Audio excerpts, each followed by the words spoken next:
لله رب العالمين والصلاة والسلام على خير خلق الله محمد وعلى آله وأصحابه الكرام وتابعيهم بإحسان إلى يوم الدين. ربنا أرنا الحق حقا وارزقنا اتباعه وأرنا الباطل باطلا وارزقنا اجتنابه. ربنا آتنا في الدنيا حسنة وفي الآخرة حسنة وقنا عذاب النار. سرتاي وتارا كمان بدا صلوات لسر پیغمبريان صلى الله عليه وآله وسلم دس بي أكين وألين. اللهم صل على سيدنا محمد وعلى آله وصحبه وسلم. اللهم صل على سيدنا محمد وعلى آله وصحبه وسلم. اللهم صل على سيدنا محمد وعلى آله وصحبه وسلم. اللهم صل على حبيبنا محمد وعلى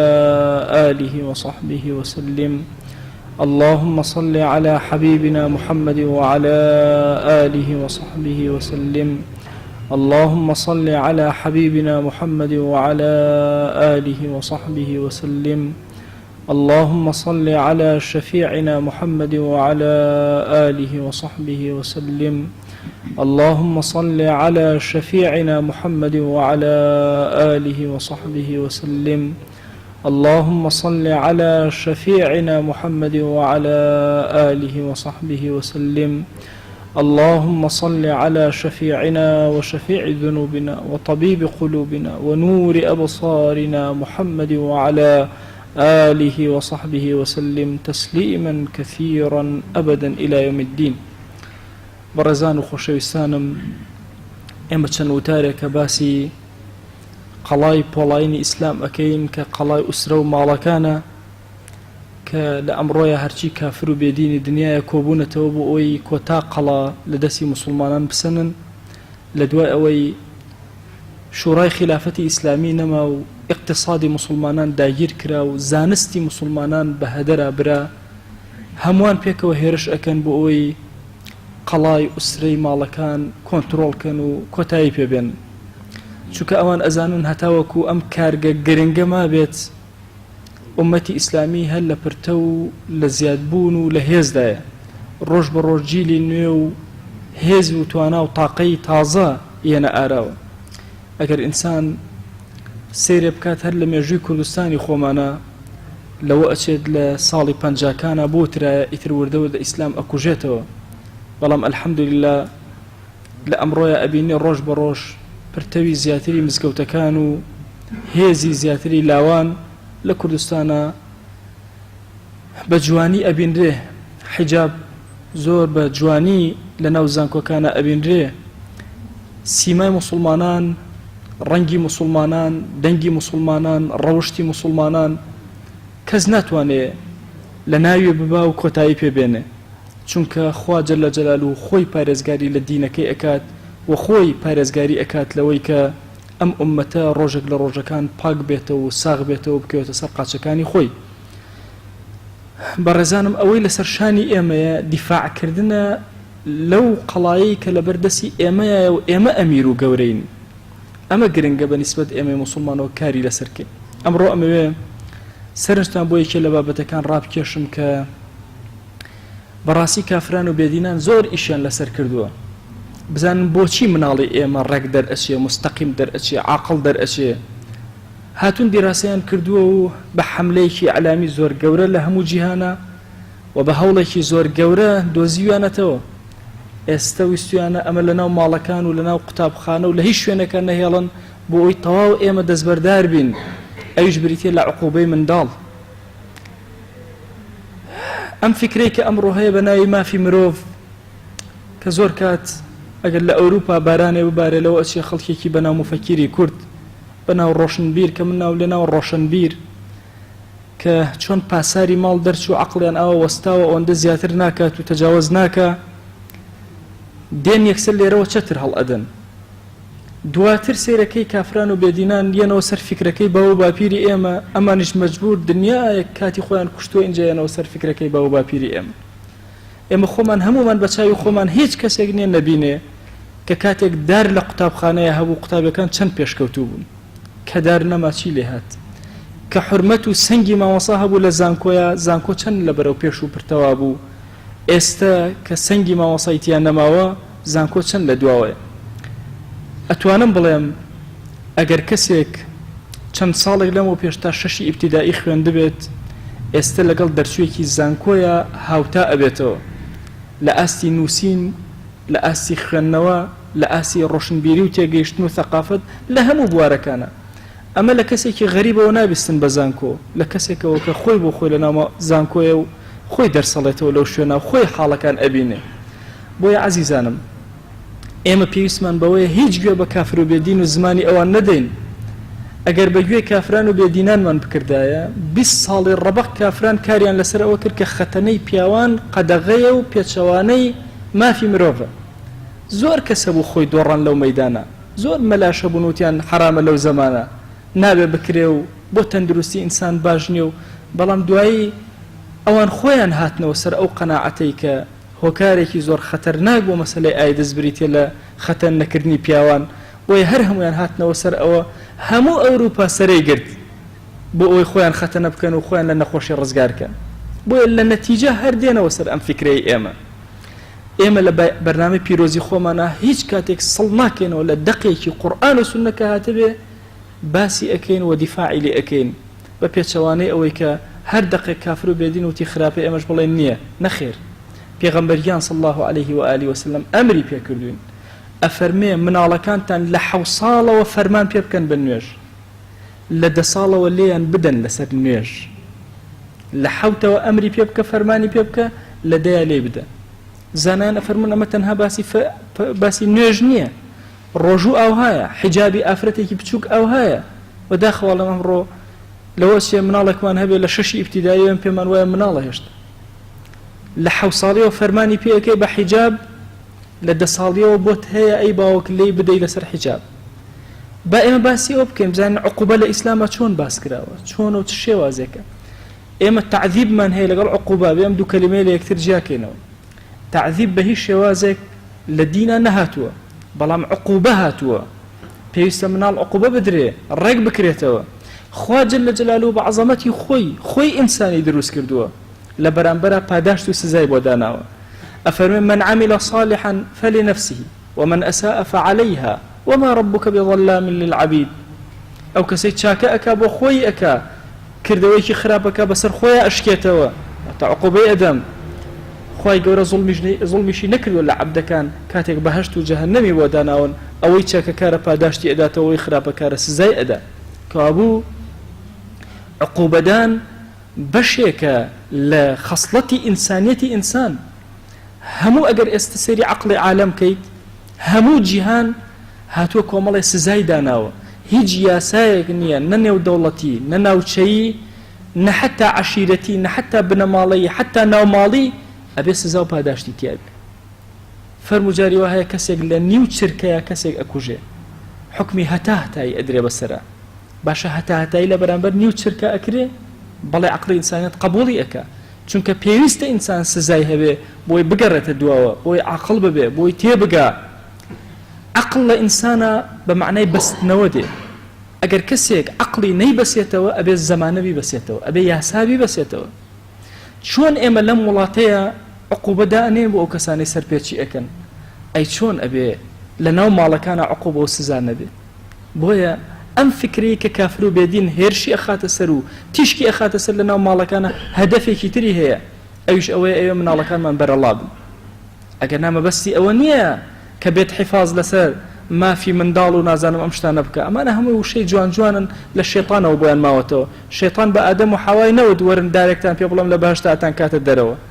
وتی هەل ئەدلکم على شەجەرەتی الخولد.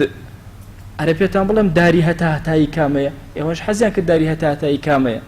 بۆیە کافر و بێدین یە ئیش لەسەر ئەم خاڵەکە ئێمەش بە وریایی ئەبێ باسی بکەین، بزانین چۆنە لە شەریعەتی ئیسلامدا، شریعەتی خوا و پێغەمبەری خوایە صلی الله عليه وسلم چۆن باسی عقوبەی مناڵ کراوە باسی بکەین. فەرمایشتێک هاتووە لە تیرمیذیە وەزە ڕەحمەتی خوای لێبێ، فەرمێ ئەگەر باوک تربیەتی کوڕەکەی دادا، عقوبەی دا، ئەگەر بێت و ساعی خواردن 2 کیلۆ خواردن بکا بە خەیر، لەگەڵ عقوبەدان و تأديب كردني من علىکەیە کامیان خەیرەکەی زۆرتر ئەفەرمێت تەئدیبی مناڵەکەی خێری زۆرتر لەسەر ئەوەی لە بەرامبەر ئەوەی کە ساعێک خواردن بکا بە خێر و بیبەخشێ لە پێناوی خوایە. حکەما فەرموویانە من أدب صغيرا أسر به كبيرا، فەرموویانە ئەو کەسێک کە ئەدەبدا ئەدرێ یا لێدانێکی ئەکرێ لە مناڵیە کە گەورە بوو ئەم کەسە زۆر مەسرور ئەبێ بەوەی کە ئەو لێدانەی کراوە لە کاتی مناڵیە و ڕێک کراوەتەوە. ابن عباس فرمي من لم يجلس في الصغر حيث يكره لم يجلس في الكبر حيث يحب. أو كسيك لمن عليه لشوينك داينا نشيني بزور كبينا خوشة كجوربو ناتواني لشوينك دانيشي كبي خوش فير نابي تيناقا كومال مبادئ من هي أبي إما عقوبة داني من الله رشايب كين يكم أبي زور بالرحمة بزي رحمة بزي زور جوري أبي أم رحمة سوزو بزي بكاربينين دوام أبي تدرج بكاربينين يكسر نجينا الليدان أها پیغمبریان صلى الله عليه وسلم 3 ساڵی بۆ داناوی 3 ساڵ فەرمان کە بە نوێژ اینجا بڕیار بدە بۆ لێدان بزانە چۆن تەرتیبێکی بۆ داناوی اینجا عفو زۆر گەورەیە ئینسان بتوانێت بە عفو چارەسەری زۆرێک لە کێشەکانی بکە چونکە ئەم دینە دینی ڕەفەت و ڕەحمەتە ئەبێ هەوڵ بدە محاولەکە هەندێک جار لە مناڵەکەی عفو بکە ئەم مەبادئ السێ مەبادئە هەم ڕەحمەت و هەم تەدەڕج و هەم عفو بنماي أساسين لعقوبة إسلامية كعقوبة أدري حتى سلطاني مسلمانان كعقوبة كسيك بدا أمسي خالا أبي الرشابك قاضي مسلمانان أبي أمسي خالا الرشابك عقوبة كان لإسلام سيجر عقوبة دان راو بيغمبري خاص الله عليه وسلم لحياتي خويا يا إشارة بيداوة يا باسي كردو يا فعلا كردويتي أمسي عقوبة كمان العقوبة بالنظر بسير كردن دوم العقوبة بالكلام بقصة كردن أو شر عقوبة سهم عقوبة دان بكردوا أمس يجور عقوبة لفقه إسلامي ولسيرتي في غمر إخوة صلى الله عليه وآله وسلم إخواننا عقوبة بسير كردن كعب كاتك ولا غزوة تبوك دواكوت ببيع هو ببيع عذر لما لو دانيش بلام هاوينك زور قرم بزماني بالرجوع زور زحمة وبلاء ودرجة سه هاول درنسون ببيهج عذره منافقي زور درنسو دوای هاتن بزماني لوز لخدمة پیغمبریان صلى الله عليه وآله وسلم هر يكو كوم الله عذريان هنا وهموشي چاوپۆشی لێکردن بەڵام ئەم سێ کەسە صادقە هیچ عذرێکیان نێنا وتیان والله يا رسول الله صلى الله عليه وآله وسلم كعبوتي والله لە هەموو کاتێ دەوڵەمەندتر بوو وڵاخم هەبوو هەموو شتێکم هەبوو بەس والله حل خۆ تەمەڵیم کرد و نەهاتم ئەڵێ کاتێک کە پێغەمبەری خوا صلى الله عليه وآله وسلم کە گەڕایەوە لصحيح بخاري هاتوا أفرميت تبسم المغضب الله بيغمبري خوا صلى الله عليه وسلم سيري كردم زردخانيكي برانبر كردم بلام أو زردخاني كسيكي توربو زانيم هلايكي زور قورم كردو لو أتي خوالم نبوري وحشي كاتك ماني بيغمبري خوا صلى الله عليه وآله وسلم شهيد كردو دواتر خوي مسلمان بو بيغمبري خوا صلى الله عليه وسلم بيوتو وحشي بلي تو مامي من كوش بلا فها تستطيع أن تغيب وجهك عني أتواني دموشاي خوت لمن لا بدي ندبينم طبعا وحشي كاتك أهات الناو نيوجو حتى نيوجدان نبس رأينا أهات بوي بيغمري خواه صلى الله عليه وسلم ضلي نار حد نبي ونيوشواني نبيني أما جورك عقوباتك بيغمري خواه صلى الله عليه وآله وسلم سيريناك لروايتك أو سيكا دواكوتن لغزاي تبوك على أهاتين تمنى ما نكد جاري بيغمبري خواه صلى الله عليه وسلم تشاو برسكاتو سيرين نوشوان من قد سيرين أكدين هتاوكو خواهي قورا لأسمان وعفوي بوناردين إنجا بيغمبري خواه صلى الله عليه وآله وسلم سيري كدين أما بوشي أمسيها والله زور قوران نابي دواكوان بتمالي عقوبيان أدا بيغمبري خواه صلى الله عليه وآله وسلم عقوبة بنظر زور قرنج ماهرترين باوك باشترين باوك أويا بچاوەکانی ئەتوانێ عقوبەی مناڵەکانی بدا زۆر کات ئەبینی فەقێ بووم ماڵێکە بوون زۆر خزمەتی فەقەکانیان ئەکرد لە ڕانیە زۆر شتێک سەرنجی لەو ماڵا ڕاکێشا بوو کۆمەڵێ مناڵی وردیان هەبوو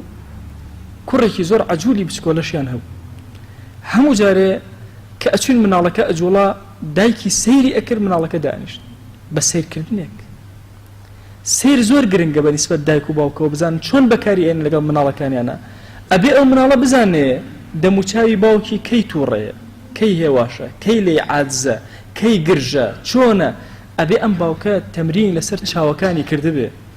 چاوی دەموچاوی با بڵێن تووڕە زۆر جیاوازە لە چاوێکەوە ڕێڤای لێ ئەبارێ بەرامبەر بە مناڵەکەی بۆیە مناڵەکەی ئەبێ هەست بەم خاڵە بکە ئەمە یەکەمین جۆری عقوبەیە کە باوکو دایک ئەتوانن بەرامبەر بە مناڵەکانیان لە شریعەتە کە باس کراوە بەکاری بێنن واتە ئەتوانی سزای مناڵەکەت بدەی بە چاو سەیری ناکەی یان سەیری ئەەکەیت و ئەو چاوەی جاران نییە کە سەیری ئەەکە یان هەندێک جار بە ئیشارەتی چاو تووڕەی باوک ئەبێ مناڵ تێبگە بزانێت لەکوێ تووڕەیە لەکوێ هێواشە لەکوێ غەزەب لە دەموچاویدا ئەبارێ ئەم بەشە زۆر گرنگە لە چاوەکانە ئەگەر ئێمە بێت و ممارەسەی کەین لەگەڵ مناڵەکانمانە دووهەمین بە زمان کە ئەڵێن بە زمان مەبەست ئەوە نییە لە زمان تووڕە بیت و قسە بەرامبەر بە مناڵەکەت بڵێیت و نانا زمان ئەکرێ زۆر کات مناڵەکەت بگێڕێتەوە مانومە بە لە مناڵەکەت ئەگەر 1000 جار پێ بڵێ ئەو کارە مەکە لێت عادەزە بم لێت تووڕە ئەبم ئەنواع ئوسلوب لە زمانە بەکاربێنە بۆ ئەوی عقوبەی مناڵەکەت بدەیت دروستە بەڵام هەمیشە لە زمانە ئەبێ ئاگامان لە یەک وشە بێ نابێ وشەیەک تەجاوز کە لە حەدی خۆی کە توانات نەبێ بەکاری بێنی ئەبێ ئەو خاڵەمان ئاگا لێ بێ بۆ نمونە بە مناڵەکەت ئەڵێ ئەگەر ئەوە بکەی سەرتە بڕم مناڵەکە کردی و سەرت نەبڕی ناشتوانی سەری بڕ ئەوە جەرگی توێ ئەگەر جارێ وت و دوان وت و سیان وتە ئەم کەلیمە بەهای لای مناڵەکە نامێن ئەبێ ئەو وشەیە کە بەکارێنی بۆ عقوبە وشەیە بێ مناڵەکە بتەزێنە بشتوانی تەنفیزیکەی بەسەریە ئەها سێرکەن پێغەمبەریان صلی الله عليه وسلم چۆن بە زمان هەندێک جار عقوبە ئەدا حوسێنی کوڕی ئیمامی عەلی ڕەزا و ڕەحمەتی خوای لێبێ مناڵ بوو بچووک بوو هەندێک خورمای زۆر خورمای سەدەقە دانرا بوو خورمای زەکات بۆ ئالوبەیتی پێغەمبەریان صلی الله عليه وسلم ئەگەر بەیت الماڵی موسڵمانان منەظەم بێ ناشێت ئەگەر منەظەم نەبێ وەکو ئەمڕۆ پێیان ئەشێ ئەفەرمێ حوسێن هات دەستی بر بۆ خورمای خسێ دەمی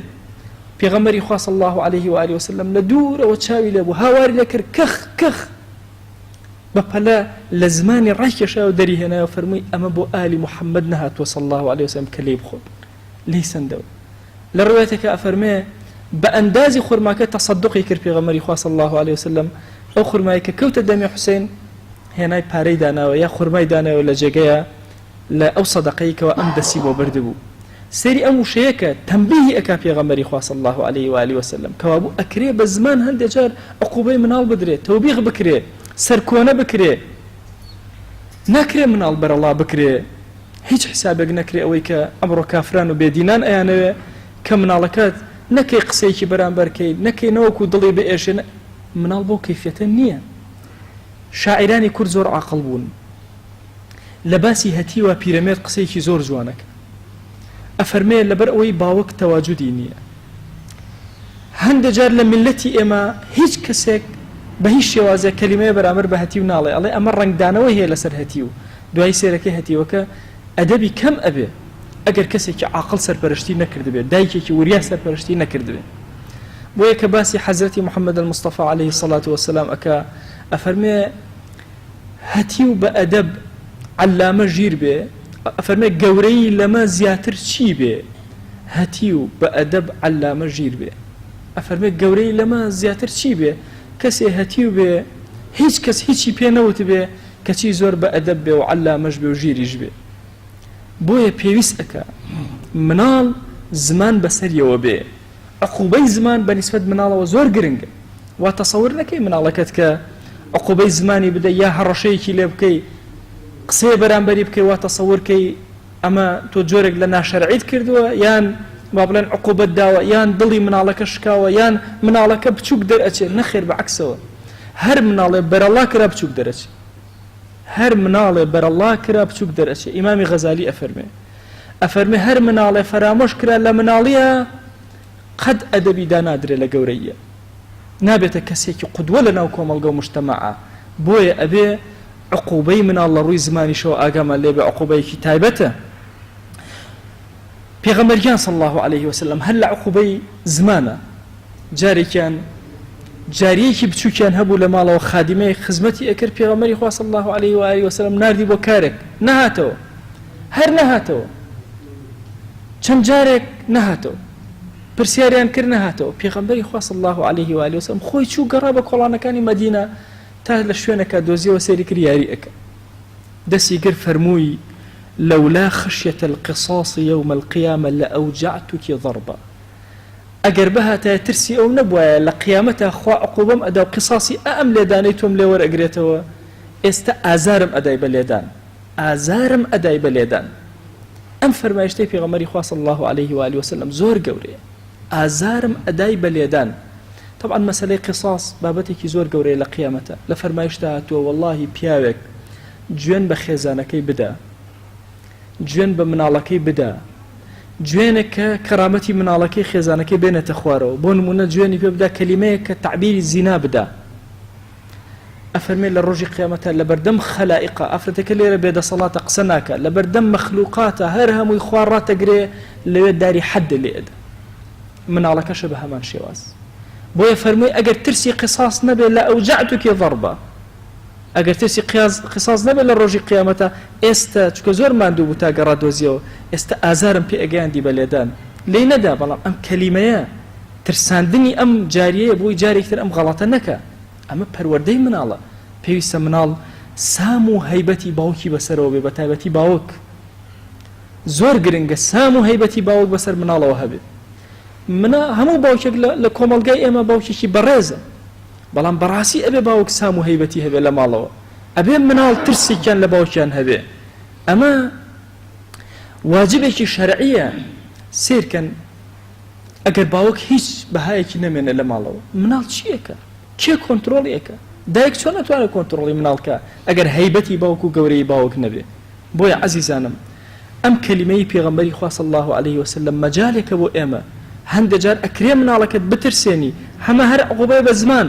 بلام اگد لیبه بلیدان لیت ادم اگر او کاربکی جاری کتر نیکیتو دوباره نکیتو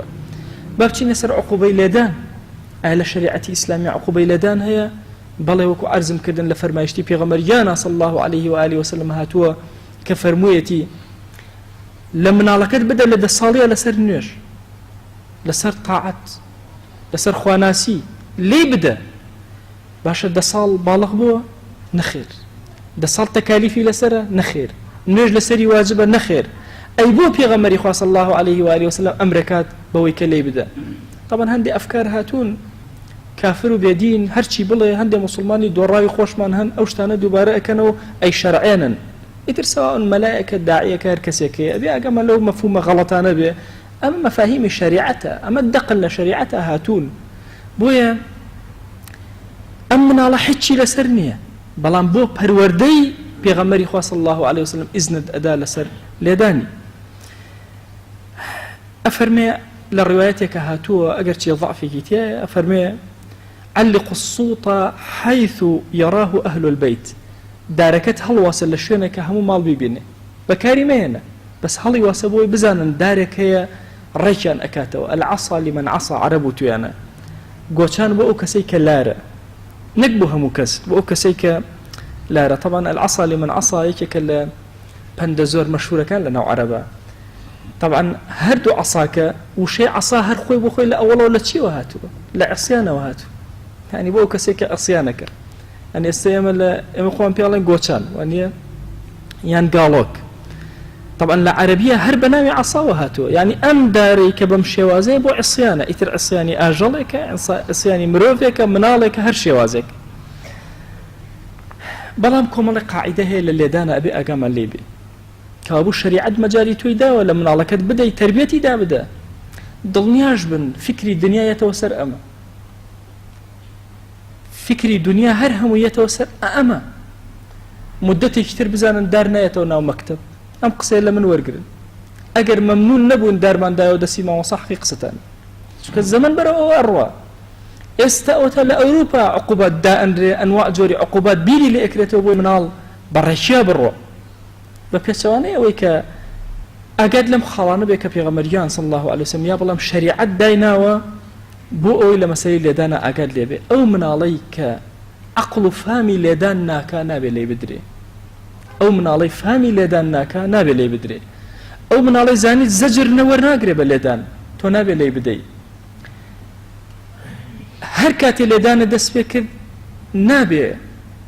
لدى دار تجاوزك عمل الشريعة كوتاي بهاتو فرمايشتك پیغمبر صلى الله عليه وسلم أفرمي لا عقوبة فوق 10 أصوات إلا أن يكون حدا من حدود الله كيش كسيك بوين اللي دار زياتر بكار بأن لا عقوبة إلا مقر حدود كان به إتر حدود كان للشريعة 50 دار 100 دار 80 دار دانرا كوابو حتى قاضي مسلمانان أقر برياري دا عقوبة كسي بدا ناتوان لدى دار زياتري اللي بدا بهمان شواز من علاكاش بويا علماء فرميانا لما الله هو بدا لسي دار زياتري اللي مدى قيانت دا دار بيجميرة لدى دار تجاوزي بيا مكة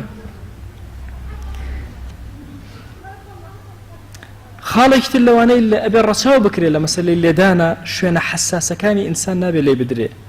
لفرماشتك أفرمي إذا ضرب أحدكم فليتقوا الوجه أجر هاتو كسكتان فليتقي الوجه أجر كسكتان وستي لدامك بعد أجي لي بلدموشاو ندى أو كاتيك توري شون قاضي مسلمانان أجر توربو هيج حكمك لي ورناجير برواكن أو شروطاني دانرا وقاضي مسلمانان أجر تنفيذ بكري أو كسل حالتك زور اعتدالا يا جياني نابي برسي بي نابي توني بي نابي تنقاو بي نابي تورا بي نابي زور دلخوش وكيف خوش بي إنجا قاضي مسلمان بوي هي بريار بدا بوي لما سلي منالشا أو كاتي كالتوري برياري عقوبة يخسر تنفيذ عقوبة كمكا بريار بدا لسر عقوبة كي دواتر توزي هواش برا وإنجا عقوبة كي بدا لفرماشتي كي تابعينا هاتوك دزنياش بقرا إنجا عقوبة من الله كد بدا دزنياش بو چي بقري بوي بكل توري ولا من الله كد ندي لا عقوبة كي بيت أخوارو أفرمي هركاتك من الله كد ناوي خواي هنا دس حلقر لعقوبة داني إذا ضرب أحدكم خادمه فذكر الله فارفعوا أيديكم لفرماشتك هاتو أقر ويستان ليش لغلامكاتان بدنوتي تخوا لبرخاتي خوا دس حل بقرا لقال همو أماناك وتاخال أميو لخزمتنا باسكم عقوبة بشكي زور أساسية لحياتي من الله وبروردي من الله نبي لما الله كان نبي أو كسانيك ادعاء أومن بو أكن كعقوبة لما الله كان نميني هر خوان بو خوان أوانا ناتوان عقوبة لما الله كان أنا هالقرد بويا أو عقوبيك ولما الله كان دانرا وتايبد من دي خوي هي ئێمە مسلمانیش ئەبێ زۆر بە جوانی ئاگامان لەو تایبەتمەندیە بێ وەڕەچاوی ئەو تایبەتمەندیانە بکەن کە شەریعەت بۆی باس کردوین. ئەوەی کە گرنگە بابەتێکە کە ئەمەوێت لە ئەخیرە سەرنجتان بۆی ڕابکێشم ئەویش ئەوەیە کە ئیمامی ئەحمەد ڕەزا و ڕەحمەتی خوای لێبێ ئەفەرمێ التغافل من شیمة البەکارم، خۆگێلکردن، خۆ بێ ئاگاکردن. بە زمانی هەولێری تەواو زمانی هەولێری کەلیماتی خۆشخۆشیان هەیە. یەکێ لە کەلیماتەکان ئەڵێ خۆی لە گێلی دەدا، یعنی کەسەکە خۆی گێل نییە بەس خۆی گێلەکە. خۆ لە گێلی دان بە زمانی هەولێری باشە. ئەمە بەشێکە لە مەکاریم و ئەخلاقی بەرزی ئینسان. هەموو جارێک عقوبەکە مەدە، هەندێک جار کە ئەنەما تۆ نەتزانیوە، هەندێک جار خۆت گێل بکە سەبارەت بە هاوسەر، سەبارەت بە مناڵ. هەندێک جار إنساني عاقل خوي لجيلي أدا كأنما بو عقوبتين نزانيو. أما بشكل أخلاقي برز إنسان لقال هاولكتا هند جار هاولكتا هلاك وابشان بدك جويل لنبوه ما وصاي قتابيكت هلاك هند جار التغافل من شيمة المكارم. إنسان خو غافل كردن هند موضوع أخلاقي برزي كسي مسلمانة بويا هند جار عفو هالبجيرة وهند جار خود لجيلي بدو هند جار عقوبة بدا چونکە عقوبە مناڵەکەت ڕێک ئەکاتەوە، ئوسرەکەت دائەمەزرێنێ، ماڵەکە ڕێک ئەکاتەوە. خوای گیان داوا لێ ئەکەین بە ناوی جوانت بە صیفەتی بەرزە بە ئیسمی عەظەمت. خوای گیان سەرفرازی ئەم دنیا ئەو دنیامان بکە. یا ڕەبی خوای گیان ئەولادەکانمان ساڵح بکە. داوات لێ ئەکەین یا ئیلاهی یا ئەکرەم الئەکرەمین بە بەزەیی و کەڕەمی خۆت لەم مانگی ڕەمەضانە خوای ئارامی بۆ دڵمان بنێرە، ئارامی بۆ ماڵ و وڵات و نیشتیمان و شار و گەڕەکمان بنێرە. يا ربي خويا آرامي بسر قرصان كان معنا ببارنا تراويح كان وذكر أوراد من لقبولك خويا جان ذكر أوراد كان من لقبولك يا ربي خويا جان خويا ناس كان من لم رمضان لقبولك خويا أم رمضان بكرم معي بركة بسر همو جان معنا يا أكرم الأكرمين درجات من برسكر ولا يخد به رمضان ويا أكرم الأكرمين رجو كان من قبولك طاعة كان من ورقرة تراويح كان من ورقرة ذكر أوراد ودرس كان من ورقرة يا ربي خويا داوا لكن هر کس من گرفتی که بو چاره سرکه خويا تو زور دولمندو ام زور هجار هەر کەسەمان گرفتێکی بۆ چارەسەرکە ئەومان بێ حاڵ و ماڵە ماڵداریکە ئەومان بێ مناڵە مناڵی پێعەتاکە ئەومان بە مناڵە مناڵی ساڵحکە پەروەردگارە ئەومان قەرزارە قەرزی سەرشانی سووکە خوای گیان ئەومان نەخۆشە شیفای بۆ بنێرە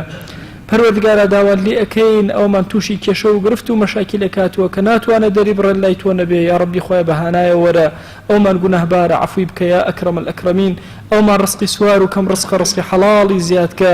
یا ڕەبی خوای بەرەکەت بەسەر بازاڕەکانمانە ببارێنە بەرەکەت بەسەر ماڵەکانمانە ببارێنە بەرەکەت بەسەر زەرعاتەکانمانە ببارێنە بەرەکەت بەسەر ئاوەکانمانە ببارێنە یا ڕەبی خوای داوات لێ ئەکەین بە ناوی جوانت بە صفەتی بەرزە بە ئیسمی عەظەمت بەرەکەتی ئاسمان و زەوی بەسەرمانە ببارێنە خوای گیان داوات لێ ئەکەین بە گەورەی خۆت بەرەکاتی ئاسمان و زەوی بەسەرمانە ببارێنە یا ڕەبی خوای بەرەکەت بخەرە کاتمانەوە بەرەکەت بخەرە عومرمانەوە یا ئەکرەم الئەکرەمین خوای بەرەکەت بخەرە مناڵەکانمانەوە یا ئیلاهی یا ئەکرەم الئەکرەمین یا ڕەبی خوای گیان داوات لێ ئەکەین بە ناوی جوانت بە صیفەتی بەرزە بە ئیسمی عەظەمت دامان مەزێن لەسەر خواناسی دینەکەمان پارێزراوکە لە کەیدی کائیدان لە کەیدی مەکیدان خوای بمان پارێزە یا ڕەبی خوای داوات لێ ئەکەین بە ناوی جوانت بە صیفەتی بەرزت بە ئیسمی عەظەمت لە فرت و فێڵی کافر و بێدینان بمان پارێزە یا ڕەبی خوای هیدایەتی کەناڵی ئیعلامەکان بدە بیان خرە سەر ڕێگەی ڕاست یا ئەکرەم الئەکرەمین یا ڕەبی خوای لە فەساد و خراپەکاری و کوفر دووریان خەرەوە یا ئەکرەم الئەکرەمین بیان کەرە خزمەتکاری دینەکەت یا ڕەب العالەمین یا ڕەبی خوای گیان ئەم وڵاتی ئێمە کافر و بێدین لە هەموو لایەکەوە پەلامەر ئەدا بۆ داگیرکردنی یا ڕەبی خوای ئەخلاق و قیەمی ئەم میلەتە بپارێزە یا ڕەبی خوای حورمەتی کوردەکانمان بپارێزە یا ڕەبی خوای داوات لێ ئەکەین بە ناوی جوانە بە صیفەتی بەرزە بە ئیسمی عەظەمت هەموو لاوێکی ئەم وڵاتە خوای گیان هەموو مناڵێکی ئەم وڵاتە کە گەورە ئەبێ کە گەشە ئەکا لەم زەمەنە خوایە ئێمە دەسەڵاتمان نییە ئیدەینە دەستی تۆ هەموو سپاردەیە لای تۆ پارێزراوە خوایە وا سپاردەی تۆمان کرد تۆ خۆت بیان پارێزەیە ئەکرەم الئەکرەمین یا ڕەبی خوایە هەیبەتی باوکەکان بگێڕەرەوە ڕەحمەتی دایکەکان بۆ ماڵەکان بگێڕەرەوە خۆشەویستی و مەحەبەت لە نێوان برا و خوشەکانە بگێڕەرەوە یا ڕەبی خوایە پەیوەندیمان پتەوتر کە یا ئەکرەم الئەکرەمین یا ڕەبی خوایە ئەم دوعایەمان قبول کە خوایە ئەم دوعایەمان قبول کە خوایە ئەم دوعایەمان قبول کە آمین آمین والحمد لله رب العالمين